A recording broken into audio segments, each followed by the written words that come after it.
Alright, so what I'm doing is I'm gonna read this book here. So my phone's charging and I'm just gonna fucking I'm gonna read enough of it. I don't know if I'm not I gotta be more if I'm doing this, dude, I gotta kinda fuck around a little bit with it more, I gotta fuck around a little bit more, we'll see. But, I mean Joe Rogan does a 3-hour piece of content. It's essentially what it is like a 4-hour piece of content. Well, it's I mean, yeah, you could do that, but it's like would I watch let's say a Joe Rogan episode? It's 4 hours. Well, I mean, if it's with J.D. Vance, yeah, dude, come on, come over. He had an interview with J.D. Vance. Yeah, come over. But if he's having that interview with Theo Vaughn,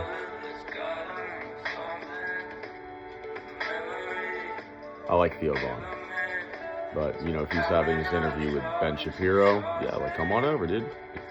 J.D. Vance and Ben Shapiro, yeah, come on over, dude. Come on over. Let's fucking see this. Okay. If it's Vivek and fucking Tulsi on a fucking interview with Joe Rogan, I'm like, oh, dude, Vivek and Tulsi are going on fucking Joe Rogan. Vivek and Tulsi and fucking J.D. Vance are going on fucking Joe Rogan. Vivek and Tulsi and J.D. Vance are going on Joe Rogan. Yeah, dude, everyone come over. Everyone come over. It's a 3-hour podcast. It's a 4-hour thing. And fucking Andrew Schultz is there. And Jocko Willink's there. It's a 4-hour thing. Yeah, fucking everyone come over. Because they're probably making a cabinet right there. That's a signed, sealed, and fucking you gotta understand these things, dude. These are indoor currents. This is what is happening. You're looking at the president pickers and stuff like that. You're watching it on TV. Hard to break it to you, man. You're watching that on TV when they go on Joe Rogan's podcast and stuff like that, and then the UFC events. Because that's where the entertainment is right now. That's where the energy is. That's where the aliveness is. It's the UFC, it's that type of stuff because it's involved in the science. It's connected to the science, which is it's connected to I care about wilderness. I care about sustainable farming. So when it's connected to those type of things, I care about human consciousness. And I'm well read. I'm going to read the Bible. I'm going to read the Book of Mormon. I'm going to read religious texts. Whether I'm committed to the religion or not, I'm going to read them. I'm going to be well read. I'm going to be well versed, okay? Anyway.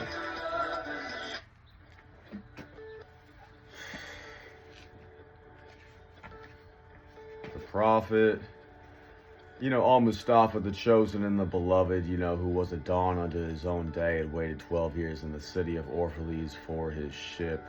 It's what I'll do a lot of times is with the books and stuff, I'm reading them out loud for one, and I got some type of stuff in the background, so it's a little bit more to it.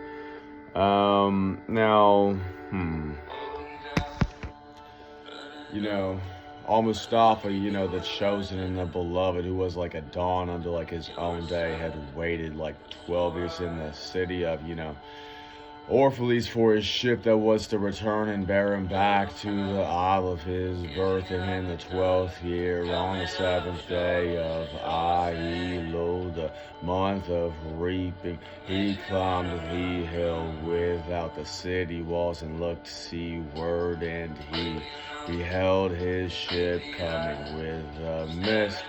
Then the gates of his heart were flung open, and his joy flew far over the sea, and he closed his eyes and prayed in the silences of his soul. But as he descended the hill, a sadness came upon him, and he thought in his heart, how shall I go in peace and without sorrow, nay, not without a wound? In the spirit shall I leave this city, Long were the days of pain I have spent within its walls, and long were the nights of aloneness. And who can depart from his pain and his aloneness without regret? Too many fragments of the spirit have I scattered in these streets, and too many are the children of my longing that walk naked among these cells, and I cannot withdraw from them without a burden and ache. It's not a garment I cast off this day, but a skin that I tear with my own hands. Nor is it a thought I leave behind me, but a heart made sweet with hunger and with hers eye. Yet I cannot tarry longer. DC that calls all things unto her calls me, and I must embark for Tuesday, though the hours burn it. The night is to freeze and crystallize and be bound in a more fame. Would I take with me all that is here, but how shall I? A voice cannot carry the tongue, and the lips that gave it wings alone must it seek the ether, and alone and without his nest shall the eagle fly across the sun. Now when he reached the foot of the hill, he turned again towards the sea, and he saw his ship approaching the harbor, and upon her prow the mariners, the men of his own land, and his soul cried out to them, and he sent sons of not ancient mother, you riders of the tides, how often have you sailed in my dreams, and now you come in my awakening, which is my deeper dream. Ready am I to go in my eagerness with sails full set, oh, it's a wind. Only another breath will I breathe in this still air. Only another loving look cast backward, and then I shall stand among you, a seafarer amongst seafarers, and you vastly sleepless mother, who alone are peace and freedom to the river and the stream. Only another winding will this stream make, only another murmur in this glade, and then I come to you, a boundless drop to a boundless ocean. And as he walked, he saw from afar. Okay. Okay. This is good. This is good. That's fine. Okay.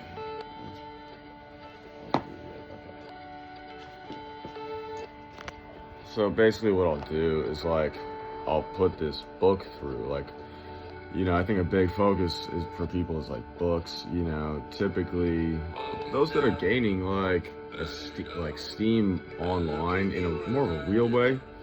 It's like they're usually carrying books with them, religious texts and stuff like that, whether they're holding the religious text themselves, which is often the case. Okay, again, a lot of the best athletes that you can ever fucking think of, they're like Bible carriers. Like, this is it's true. Like, okay, Tim Tebow at Florida, Bible, obviously, right? Jimmer Fredette at fucking BYU, you know, like these type of things. Okay, what is that? Obviously, Book of Mormon, okay? Joseph Smith, you know.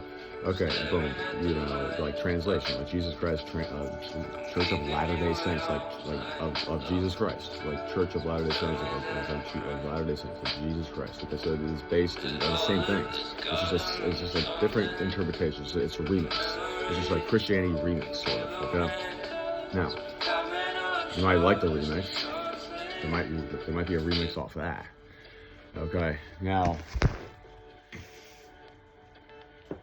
it's like only another like winding will like this stream make, like only another murmur in this glade, and then shall I come to you like a boundless drop to a boundless ocean. And as he walked, he saw from afar men and women leaving their fields and their vineyards and hastening towards the city gates, and he heard their voices calling his name and shouting from field to field, telling one another of the coming of his ship. And he said to himself, shall the day of parting be the day of gathering, and shall it be said that my eve was in me, truth my dawn? And what shall I give unto him who has left his plow in mid-furrow, or him to him who has stopped the wheel of his winepress? Shall my heart become a tree heavy laden with fruit that I may gather and give unto them? And shall my desires flow like a fountain that I may fill their cups? Am I a harp that the hand of the mighty may touch me, or a flute that his breath may pass for me,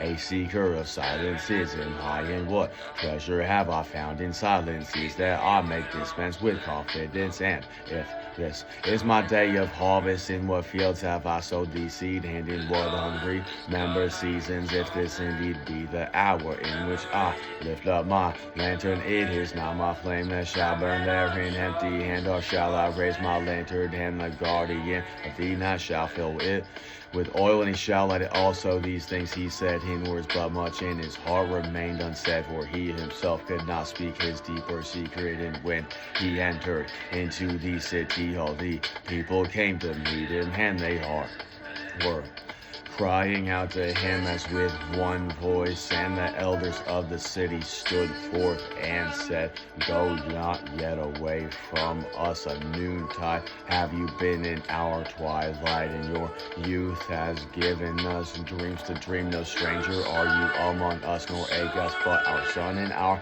dearly beloved. Suffer not yet our eyes to hunger for your face. And the priest and the priestesses said unto him, Let not the waves of the sea separate us now, and the years you have spent in our midst become a memory. You have walked among us, a spirit in your shadow has been a light on our faces. Much have we loved you, but speechless was our love, and with veils it has it been veiled, yet now it cries aloud unto you, and was and revealed before you, and ever has it been that love knows not its own depth until the hour of separation. And others came also and entreated him, but he answered them not. He only bent his head, and those who stood near saw his tears falling upon his breast, and and the people proceeded towards the great square before the temple, and there came out of the sanctuary a woman whose name was Amitra, and she was a seeress, and he looked upon her with exceeding tenderness, for it was she who had her first sought and believed in him when he had been but a day in the city. And she hailed him, saying, Prophet of God, in quest of the othermost, long have you searched the distance for your ship, and now your ship has come in you. Okay. So essentially what I'm doing, or what I'll do here, is like, I guess maybe like what I'll do is I'll just read through the book. It's only worth it if like I have my own opinions also. So I'm not like, you don't want to be like the fucking television host.